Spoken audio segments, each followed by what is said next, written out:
संसार में ना कोई छोटा है ना कोई बड़ा है, ना अभिमान करें ना गिलानी करें, ना अभिमान से भरें ना गिलानी से भरें, अपने मन को जब भरें तो भगवान से भरें, यही जीवन की सार्थकता है। हमारे साथ एक सज्जन रहते थे, उनको आदत थी थोड़े में बुरा मान जाने की। किसी ने कुछ कह दिया तो बस वो नाराज हो जाते, बोलते कुछ नहीं पर मुंह फुला कर बैठे रहते। और उनसे कोई पूछते क्या बात, कुछ नहीं, नहीं कुछ तो अब है ही नहीं कुछ, तो तुम्हारा अब कह के और करा दोगे, वैसे तो कुछ है ही। बाद में पता लगता है कि किसी ने उनसे कुछ कह दिया है, तो उस आदमी को डांट दिया जाता है कि नहीं इनसे ऐसे मत कहा करो, तो प्रसन्न हो जाते हैं। मेरे पास आने से पहले वो श्री रामलीला में अभिनय करते थे, तो एक दिन हमने उनसे पूछा कि तुम राम जी की लीला में पात्र बनते थे? हाँ बनते थे। तो हमने कहा उस समय तुम्हें डांटा नहीं जाता था? कहा डांटने की कौन कहे, पिटते तक थे। हमने कहा क्यों? बोले अक्सर हमें लंका तरफ के राक्षस बनाए जाते तो बंदर पिटाई करते। अच्छा, तो हमने कहा पिटते थे? हाँ। हमने कहा बुरा लगता था? राम जी की लीला में पात्र बनकर जब तुम पिटते थे तो बुरा लगता था?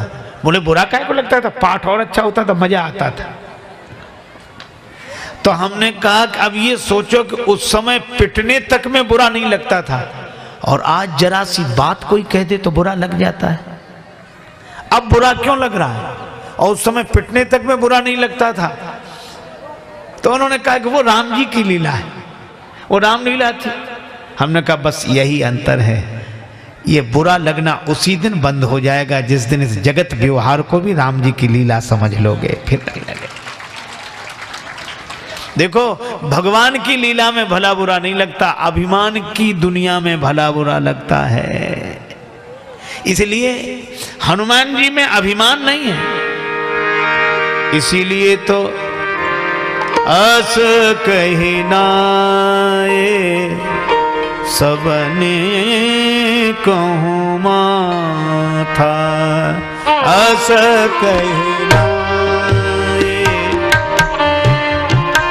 माथा, अस कही नाए,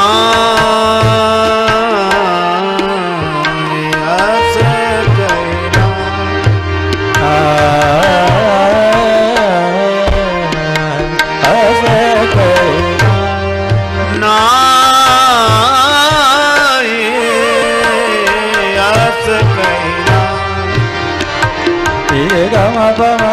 गरे दरे नि दा नि दा से गया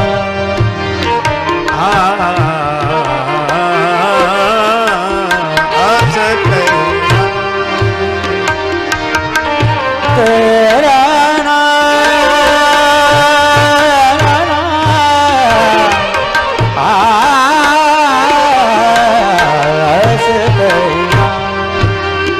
अस कहना ये सबन कहूँ माथा, अस कहना, अस कहना, अस कहना। अब श्री हनुमान जी सबको प्रणाम करने के बाद चले।